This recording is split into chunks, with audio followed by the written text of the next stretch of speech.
భగవంతుడా, తల్లి కడుపులో ఉన్న బిడ్డ ఆడో మగో అని తెలుసుకునే తెలివిచ్చావు, కానీ ఆ పుట్టే బిడ్డ మంచివాడో చెడ్డవాడో అని తెలుసుకునే తెలివెందుకు ఇవ్వలేదో ఇప్పుడు తెలిసింది.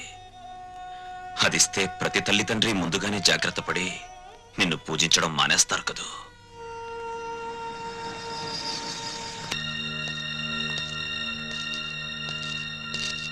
బావా, మీరా? కూర్చోండి బావా. మీరు చంద్ర గారింట్లో ఉన్నారని వెళ్తుంటే లక్కీగా మీరు ఇక్కడే కనిపించారు. మీకు గుడ్ న్యూస్ బావా. చెప్పండి. మీ అమ్మా నాన్న సుమతో కలిసి మా ఇంటికి వచ్చేసారు. మీ ఇంటికా? అవును. మీ పెద్ద తమ్ముడు కనపడిన కూపీ కదా, కొన్నాళ్ల పాటు కూతురింటికి వెళ్ళొస్తామంటే పర్మనెంట్ గానా టెంపరీగా అన్నాయంట. దాంతో మావయ్యకి ఒళ్ళు మండి పర్మనెంట్ గా అని చెప్పి వచ్చేసారు. వాళ్ళు తీసుకున్న నిర్ణయం మంచిదని నా అభిప్రాయం. మీరు కూడా ఒకసారి మా ఇంటికి వచ్చి వాళ్ళని చూస్తే వాళ్ళు ఎంతో ఆనందిస్తారని నా ఉద్దేశం. ఏం బావ మాట్లాడరే? మా పెద్దోడు కూబీ అని మీరే చెప్పారుగా. ఇప్పుడు నేను మీ ఇంటికొచ్చి మా నాన్నని కలిస్తే మీరు, నేను, మా నాన్న కుమ్మక్కై ఒక చోటుకి చేరామని, మనమంతా ఒకటైపోయి వాళ్ళని వేరు చేశామని నాన్న అలరి చేస్తాడు. అది కరెక్టే. మా చెల్లెమ్మకు మా అమ్మ నాన్న అంటే పంచప్రాణాలు. మీరు సహృదయులు. ఇకపై వాళ్ళు క్షేమంగా ఉంటారు. అదే 10,000. తప్పకుండా.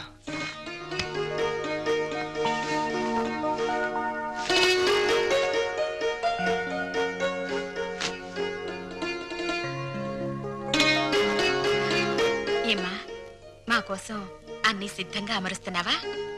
అబ్బే అదేం లేదమ్మా. మరి మీ నాన్నగారికి మల్లె పువ్వు లాంటి తెల్లటి దుప్పటి తెళ్ళు ఇష్టమని, అవి లేనిదే సరిగ్గా నిద్ర పట్టదనేగా.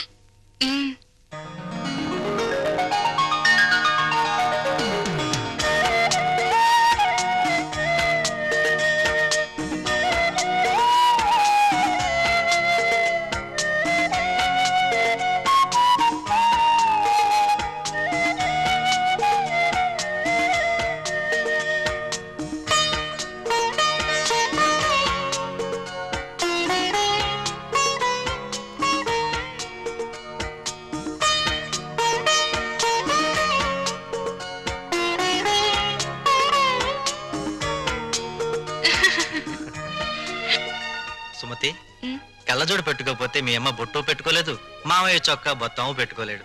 ఆ కళ్ళజోడు అడిగి తీసుకో, అలాంటిది ఇంకోటి తెస్తాను. అల్లుడు, మా ఇద్దరి మధ్య ఈ కళ్ళజోడు తగాదా తప్ప మరీ తగాదా రాలేదయ్యా. ఆ చిన్న తగాదా కూడా లేకపోతే భార్యాభర్తల మధ్య అచ్చటా ముచ్చట ఏముంటుంది చెప్పు. అదేనా మిగిలితే అదో తృప్తి.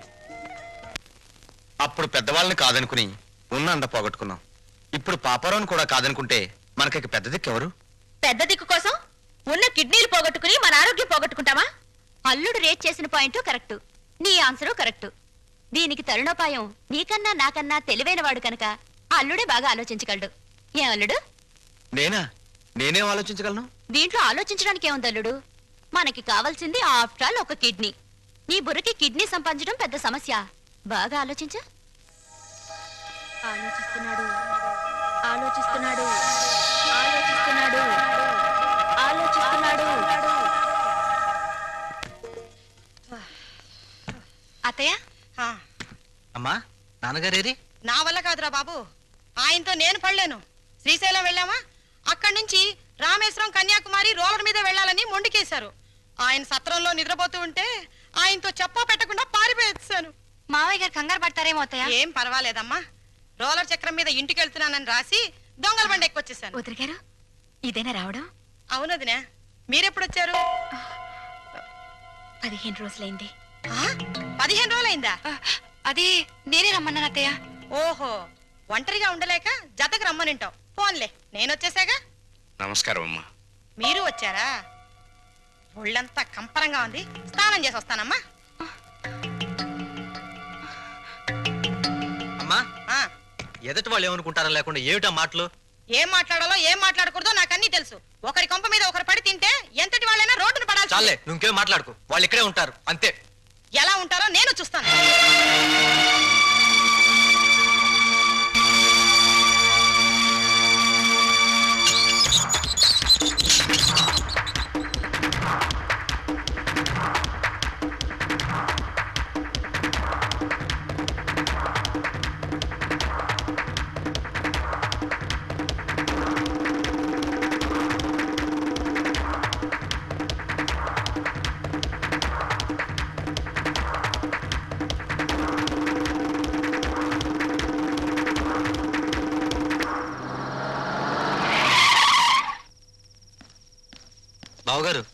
అన్నయ్య అమ్మా నాన్నల్ని చిన్నన్నయ్య తాళ్ళ వెళ్ళపడి తన వెంట తీసుకువెళ్ళాడు.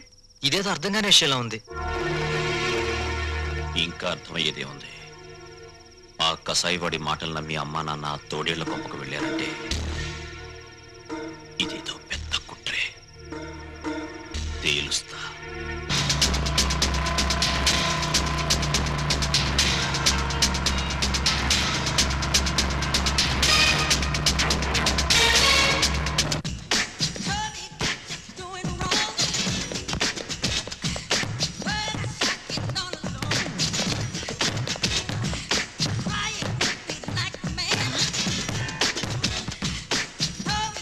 నాన్నా, నాన్నా, ఏమిటా కేకలు? ఎవరు కావాలి? మా అమ్మ నాన్న ఎక్కడ? అక్కడ.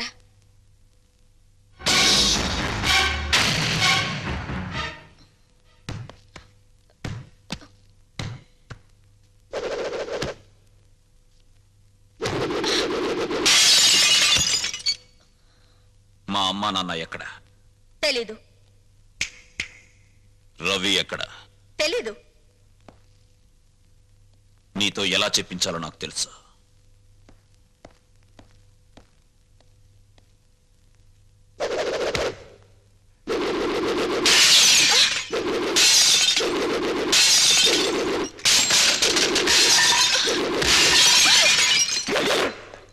పొగరబోత్తాను నీకే కాదు, నాకు ఉంది. నేను ప్రాణంతో ఉండగా మీ అమ్మా నాన్న ఎక్కడున్నారో నేను చెప్పను. నువ్వింకా ఇలాగే ఏమైనా స్మాష్ చేశావో నేను నీ చెల్లెల్ని. నీ కళ్ళ ముందే నేను నగ్నంగా తయారవుతాను. ఓహో, నువ్వు ఈ దారిలో వచ్చావన్నమాట. దీనికి తగ్గ ఆయుధం నా దగ్గరుంది. చందనా, ఎస్.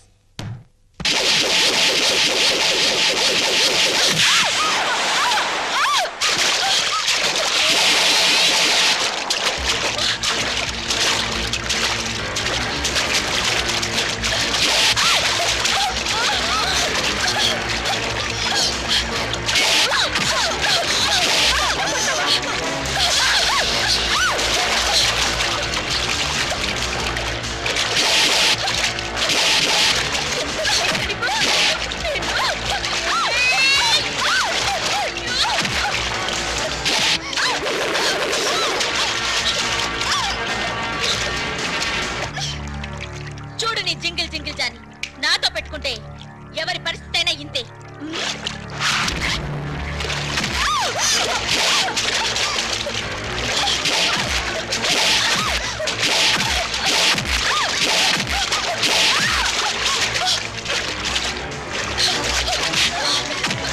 చెప్పు, చెప్పవే, చెప్పు. మా నాన్న కిడ్నీ ట్రబుల్. వాళ్ళ అమ్మ నన్ను కిడ్నీ ఇచ్చేందుకు హాస్పిటల్లో ఉంచు. ఏ హాస్పిటల్?